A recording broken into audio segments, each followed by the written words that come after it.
আমি যখন ক্লাস 9-এ পড়ি তখন আমার বাবা হঠাৎ মারা গেল। Heart attack. রাত্রে বুকে ব্যথা শুরু হলো আর 1 ঘন্টার মধ্যেই সব শেষ। আমরা হসপিটালে নিয়ে যাবার সময়ও পাইনি। আমার বাবা আর আমার মার মধ্যে বয়সের অনেক ডিফারেন্স, প্রায় 17 বছরের। আমার মা পাশের বস্তির মেয়ে। এ বাড়িতে আমার দিদা কাজ করতে আসতেন একসময়, বাসন ধোয়া মোছার কাজ আর কি। মাও আসতো মাঝে মাঝে দিদার সাথে, বিশেষ করে দিদা অসুস্থ হলে অনেক সময় একাই আসতো ম্যানেজ দিতে। আচমকা একদিন শোনা যায় মা নাকি গার্ভবতী। পরে জানা যায় বাবারই কাজ ছিল সেটা। ভগবান জানেন কেন বাবা নিজের থেকে 17 বছরের ছোট একটা স্কুলে পড়া মেয়েকে গর্ভবতী করে ফেললেন।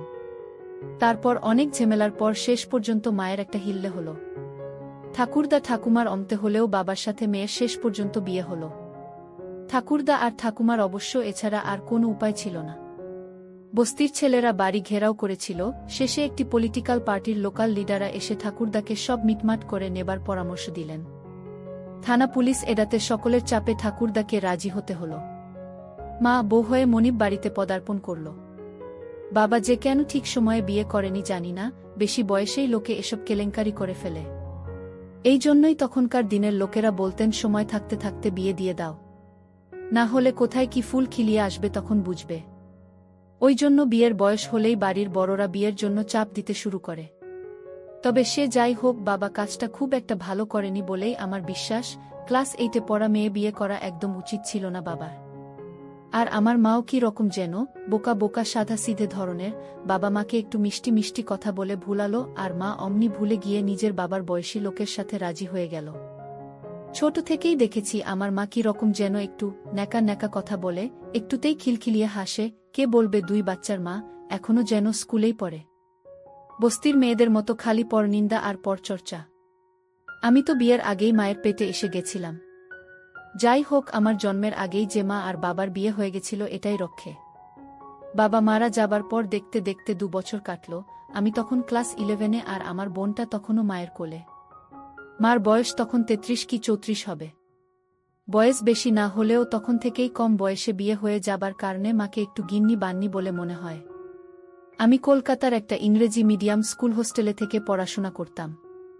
হোস্টেলে থাকলে যা হয় আর কি, বড় লোকের ছেলেদের বৎসঙ্গে পড়ে ক্লাস 11-এই একবারে এইচডি পাকা। সেবার গরমের ছুটিতে বাড়ি এসে শুনলাম মা আর ঠাকুমার মধ্যে নাকি বিরাট ঝামেলা হয়েছে। মা নাকি বোনকে ডাক্তার দেখাতে যাবার নাম করে আমার বাবার এক বন্ধু সমরেশ কাকুর সাথে লুকিয়ে লুকিয়ে সিনেমা দেখতে গেছিল। পাড়ারই কেউ একজন এসে আমাদের বাড়িতে রিপোর্ট করে দিয়েছে। ফলে ধুমধুমার ঝগড়াঝাঁটি। এছাড়া আমাদের কাজের মাসি ঠাকুমাকে রিপোর্ট দিল যে মা নাকি রোজ সকাল 9টায় বোনকে কোলে করে বারান্দায় দাঁড়াত, কারণ তখন ওই কাকুটা তখন অফিস যেত। মনে হয় ইশারায় বা চোখে চোখে খেলা হতো। যাই হোক, ঠাকুমা আর ঠাকুরদার বেদম বকাবকির ফলে মা তখনকার মতো ক্ষান্ত দিল। সেবার স্কুলে ফিরে গিয়ে বন্ধুদের কথাটা বলতেই আমার সবচেয়ে পাকা বন্ধু দিলীপ বলে, আরে বাবা, তোর মার যা বয়স বলছিস ওই বয়সে এরকম একটু আধটু ছুক করা এমন কিছু অবাস্তব জিনিস নয়। তোর তো তাও বাবা মারা গেছে, আমার তো বাবা বেঁচে, তাও বাবা অফিস ট্যুরে গেলেই আমি মাকে কাজ করে দিই। আমি ওর কথা শুনে আকাশ থেকে পড়ি। বলি, কি বলছিস রে তুই, এরকম হয় নাকি? দিলীপ বলে, কেন হবে না, ছেলে বড় হয়ে গেলে হতেই পারে। সাধারণত যেসব মেয়েদের খুব কম বয়সে বিয়ে হয়ে যায় তাদেরই এরকম হয়। আসলে ছেলে বড় হয়ে যাবার পরও মায়েদের যৌবন থাকে তো, ফলে বাবারা ঠিকমতো সময় দিতে না পারলে খাই খাই শুরু হয়ে যায়। আরে বাবা, একটা কথা বোঝ, মা হলেও আসলে সে তো ভেতরে ভেতরে একটা মেয়ে নাকি। ঘরে সমর্থ ছেলের সাথে একা থাকলে কাজ হয়ে যেতেই পারে। আমি অবাক হয়ে বলি, তা বলে মা ছেলে? দিলীপ বলে, ও সমাজ যাই বলুক, শরীর তো শরীরই নাকি। যতই মা ছেলে হোক, শরীরের ডাক সব সময় দাবিয়ে রাখা যায় না। আমি দিলীপের কথা শুনে কি বলবো বুঝতে না পেরে বলি, যাই বলিস, ব্যাপারটা আমার কাছে একবারে নতুন, এরকম হয় আমি তো জানতাম না। কিন্তু এতে করে তোদের অন্য ফ্যামিলি মেম্বারদের জেনে যাবার কোনো সমস্যা হয় না? দিলীপ বলে, না না, আমরা এসব ব্যাপারে খুব সাবধান। আর আমাদের বাড়িতে আমি মা আর বাবা ছাড়া ফ্যামিলি মেম্বার বলতে তো শুধু আমার ঠাকুরদা ঠাকুমা আর বোন। বোন তো সবে 4 বছরের হলো। আমি বলি, কিন্তু এতে তোদের মা ছেলের মধ্যে পড়ে কোনো অসুবিধে হবে না তো? মানে যতই হক মা তো গুরুজন। দিলীপ বলে, না রে বাবা, কিচ্ছু হবে না। আমাদের মা ছেলের মধ্যেকার সম্পর্কে কোনো পরিবর্তন আসবে না। আমরা কখনো এসব নিয়ে কোনো আলোচনাই করি না। এমনকি আমি আর মা দুজনে একা থাকলেও কোনো ঠাট্টা ইয়ার্কি করি না বা আমাদের আচরণে কোনো পরিবর্তন আসে না। একদম স্বাভাবিক মা ছেলের মতো থাকি আমরা। এসব নিয়ম আমি আর মা আগেই ঠিক করে নিয়েছি। আমি বলি, তাহলে কিভাবে হয় তোদের? দিলীপ বলে, বাবা অফিস ট্যুরে গেলে মা আমাকে একটা বিশেষ সিগন্যাল দেয়া। ওই সিগন্যালটা পেলে বুঝি আজ হতে পারে, তখন আমি তৈরি থাকি। আমি জিজ্ঞেস করি কি সিগন্যাল? দিলীপ বলে, যদি মায়ের বিছানায় বাবার বালিশটা না থাকে, মানে ওটা আলমারিতে তোলা থাকে, তাহলে বুঝি। মা যদি বাবার বালিশ সরিয়ে সিগন্যাল দেয়, তখন আমি রাতে খাওয়া দাওয়ার পর চুপ করে চলে যায়। কাজের সময় আমরা কোনো কথা বলি না, মানে মাকে মা বলে ডাকি না। কথা বললে বা আমার গলার স্বর শুনলে মা লজ্জা পায়। অন্ধকারের মধ্যে একে অপরকে দেখতে পাওয়া যায় না, তো তাই খারাপও লাগে না। ওই জন্য যা হয় মোটামুটি মুখ বুঝেই হয়। মাও আমাকে নাম ধরে ডাকে না, আমিও মাকে মা বলে ডাকি না। 10-15 মিনিটের তো ব্যাপার। কাজ হয়ে গেলে মা ফিসফিস করে বলে, নে এবার ছাড় আমাকে, আমি বাথরুমে যাব। মা বাথরুমে চলে যায় ধুতে, আমি সেই ফাঁকে টুক করে আমার ঘরে চলে আসি। আমি বলি, ধুতে যায় মানে ভিতরে ফেলিস নাকি? দিলীপ বলে, হ্যাঁ, আমি ভেতরেই ফেলি। নিয়ন্ত্রণ করে, তাই কোনো অসুবিধে হয় না। বোন হবার পর থেকেই পিল খায়, সুতরাং ভয় নেই। আমি বলি, তোর বাবা কি তোর সেরকমভাবে কাজ করতে পারে না, নাকি যে তোকে দিয়ে কাজ করিয়ে নেয়? দিলীপ বলে, ঠিক জানি না রে, আসলে মায়ের সাথে এসব নিয়ে কোনো কথা হয় না তো আমার, তাই ঠিক জানি না। তবে মনে তো হয় ঠিক মতোই কাজ করে। সেই জন্যই তো পুল খায়। আসলে আমার বাবার সাথে মায়ের অনেক ছোটবেলায় বিয়ে হয়েছে, তো তাই মনে হয় এত বছর ধরে একঘেয়ে হয়ে গেছে ব্যাপারটা। আমার সাথে মাঝে মাঝে হলে মায়ের একটু স্বাদ বদল হয়, এই আর কি। একটু অন্যরকম ভালো লাগে। আমি বলি, তোর লজ্জা লাগে না? যতই হোক তোর নিজের মা তো। দিলীপ বলে, লাইট নেবানো থাকে বলে লজ্জা লাগে না। আমি বলি, কেমন লাগে রে কাজ করে দিতে? দিলীপ বলে, উফ, বিশ্বাস কর, এই পৃথিবীর মধ্যে যদি স্বর্গসুখ বলে কিছু থাকে তাহলে সেটা হলো এই কাজে। কথায় বলে বোঝান যাবে না কি সুখ আর কি আনন্দ হয়। একবার কাজ করে দিলে বুঝতে পারবি। দিলীপের কথা শুনে আমার গায়ে কাঁটা দিয়ে ওঠে। আমার আরেক বন্ধু অরুণ বলে ওঠে, কেন রে, তুই স্যান্ডির ব্যাপারটা জানিস না? আমি বলি, কে স্যান্ডি? অরুণ বলে, আরে সেকশন বিতে পড়ে ওই লম্বা মতন ছেলেটারে, সন্দীপ সাহা। আমি বলি, হ্যাঁ হ্যাঁ, ওকে তো ভালো মতো চিনি। ওর কি কেস আবার? অরুণ বলে, ওরও তো মায়ের সাথে লটঘট। দিলীপ বলে, না না, ও এমন না। অরুণ হাসে বলে, এমন না মানে? ওদের তো জয়েন্ট ফ্যামিলি, সবসময় বাড়ি ভর্তি লোকজন। তাছাড়া ওর বাবা অসুস্থ, একবারে শয্যাশায়ী, সারাদিন বাড়ি থাকে। সুযোগ কোথায় কাজ করে দেওয়ার? সুযোগ পেলে দেখতিস একদিনে পেয়াতি বানিয়ে দিত। আমি বলি, ওর কি কেস রে? অরুণ বলে, ও তো ওর মায়ের সাথে প্রেম করে। দিলীপ বলে, ওর বাবার দুটো কিডনিই খারাপ হয়ে গেছে, ডায়ালিসিস করে করে বেঁচে আছে। অনেকটা তোর মতোই কেস অনুরাগ। বাবা আর মায়ের বয়সের অনেক ডিফারেন্স। আমি বলি, নিজের মায়ের সাথে প্রেম? অরুণ বলে, হ্যাঁ রে, হারামজাদা, আর কাউকে না পেয়ে শেষে নিজের মায়ের সাথেই লাইন করে। আমি অবাক হয়ে বলি, বাবা, এসব কি শুনছি রে? এরকম ও হয়? তাও কি করে ওর মায়ের সাথে? অরুণ হাসতে হাসতে বলে, ভিতুর ডিম একটা, ও আর কি করবে? ও আর ওর মা দুজনেই সবসময় ওর জেঠুর ভয়ে সিটিয়ে থাকে। ওই জেঠুই ওদের ফ্যামিলির হেড এখন। ওর জেঠু আর জেঠিমা দুজনেই খুব রাগী। সংসার অবশ্য ওর ওই জেঠু আর জেঠিমাই চালা। ওর কাকারাও হেল্প করে। জয়েন্ট ফ্যামিলি তো অসুবিধে হয় না। আমি বলি, তাহলে কিভাবে কাজ করে ওরা? অরুণ বলে, ধুর, নাম কা ওয়াস্তে প্রেম। মাকে নিয়ে বাড়িতে লুকিয়ে লুকিয়ে সিনেমা দেখতে যায়, পার্কে বসে। সিনেমা হলের মধ্যে কোণের সিট নিয়ে বসে অন্ধকারে মায়ের হাত ধরে। দিলীপ হাসতে হাসতে বলে, ফালতু জিনিস একটা, আরে সিনেমা হলের অন্ধকারে তো আসলি মজা পাবি। দিলীপ হাসতে হাসতে বলে, জানিস, ও আবার দেখি মাঝে মাঝে মাকে নিয়ে পার্কে বসে। ও তো আমাদের পাড়ার দিকেই থাকে, আমি নিজে দেখেছি। আমার মাও ওর মাকে ছোট থেকে চেনে। আমাদের ওখানে একটা পার্ক আছে, সেখানে সন্ধ্যা হলেই প্রেমিক প্রেমিকারা বসে প্রেম করে। সন্দীপও সেখানে মাঝে মাঝে নিজের মাকে নিয়ে বসে। দিলীপের কথা শুনে আমরা সকলে হেসে উঠি।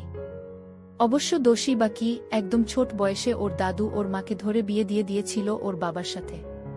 ওর বাবার ওটা দ্বিতীয় বিয়ে ছিল, শুনেছি প্রথম বুটার বাচ্চা কাচ্চা ছিল না, জন্ডিস হয়ে মারা গেছিল। আমার মায়ের কাছে শুনেছি ওর মা তখন ক্লাস 9-এ পড়ত, বাচ্চা মেয়ে, বেনি বেঁধে স্কুলে যেত, কিছু বুঝতে না বুঝতেই বাবার বয়সী স্বামীর বাচ্চার মা হয়ে যায়। তখন সুযোগ পায়নি, এখন নিজের পেটের ছেলের সাথে প্রেম করে ইচ্ছে পূরণ করছে। অরুণ বলে, সন্দীপ তো আমার খুব বন্ধু, আমার কাছে অনেক কথা বলে। আমি বলি, কি বলে? অরুণ বলে, সে সব বললে তোরা খুব হাসবি। দিলীপ বলে, বল না, আমরা তো আর কাউকে বলবো না। অরুণ বলে, ও বলে জানিস মার না আবার একটা বাচ্চা পাবার খুব শখ। বাবা যখন সুস্থ ছিল তখন অনেকবার চেষ্টা করেছে কিন্তু হয়নি। রাস্তাঘাটে মিষ্টি বাচ্চা দেখলেই ছুটে গিয়ে আদর করে, আমাকে বলে কি মিষ্টি দেখ বাচ্চাটা। আমার যদি এরকম আর একটা হতো। আমি ঠিক করে রেখেছি সুযোগ পেলেই মাকে একটা বাচ্চা দেব। একটা বাচ্চা পেলে মা যে কি খুশি হবে না তোকে কি বলবো। সুযোগ পাচ্ছি না, বাড়ি ভর্তি লোকজন আমাদের, আর বাবাও সারাদিন বাড়ি থাকে। আমি জানি 2-3 দিন একটানা কাজ করে দিলে হয়ে যাবে। অরুণ বলে, আমি বলি তুই কি তোর মাকে বলছিস সেটা? সন্দীপ বলে, না না বলিনি, ওভাবে বললে মা লজ্জা পাবে। তবে সুযোগ পেলেই আমি যে মাকে কাজ করে দেব সেটা মা বোঝে। আমি জানি মায়েরও খুব ইচ্ছে আমার সাথে পেট বাঁধানোর।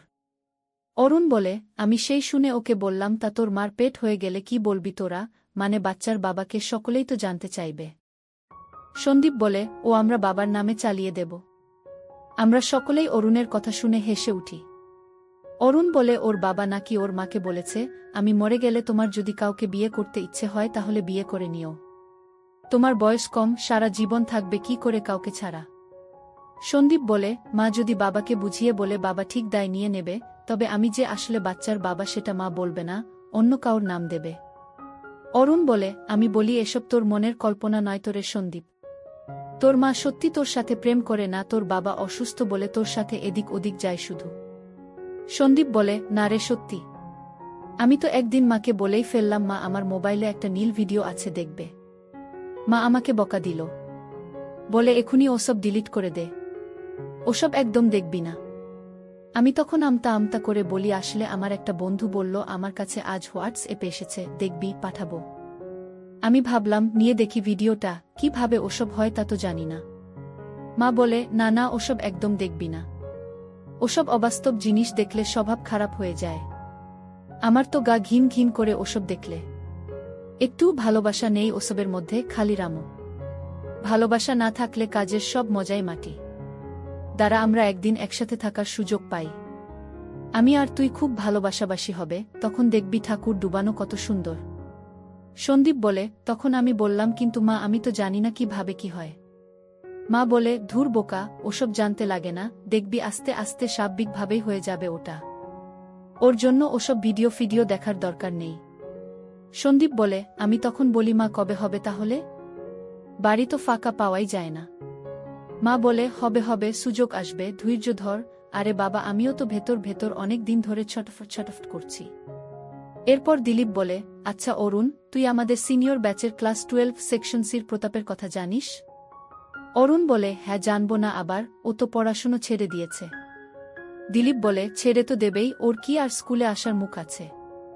অরুণ বলে, কেন রে, কি করেছে ও? ওর ব্যাপারে কোনো খবর তো আমার কানে আসেনি। দিলীপ বলে, আরে 2 বছর আগে ওর বাবা মারা গেল, হার্ট ফেল করে। ওর মার কোলে তখন 5 বছরের ছোট বোন। গত বছর ডিসেম্বরে ও করেছে কি, বাড়িতে ঠাকুরদা ঠাকুমা আর কাকা কাকিমাকে বুঝিয়েছে যে বাবা চলে যাবার পর থেকে মায়ের মনটা খুব খারাপ হয়ে আছে, মাকে কদিন পুরী বেড়াতে নিয়ে যেতে চাই, তাহলে মায়ের মনটা একটু ভালো হবে। ওর ঠাকুরদা ঠাকুমা মতো দিয়েছে। এই সব বুঝিয়ে মাকে আর বোনকে নিয়ে 1 সপ্তাহের জন্য পুরী গেছে, ওখানে গিয়ে নিজের বিধবা মাটাকে 1 সপ্তাহ ধরে ঠাকুর ডুবিয়ে মাথায় সিঁদুর দিয়ে দিয়েছে। আমি তো দিলীপের কথা শুনে অবাক, ওদের এসব আলোচনা যত শুনছি তত অবাক হচ্ছি। আর মনে মনে ভাবছি আমি ও আমার মাকে কাজ করে দেব।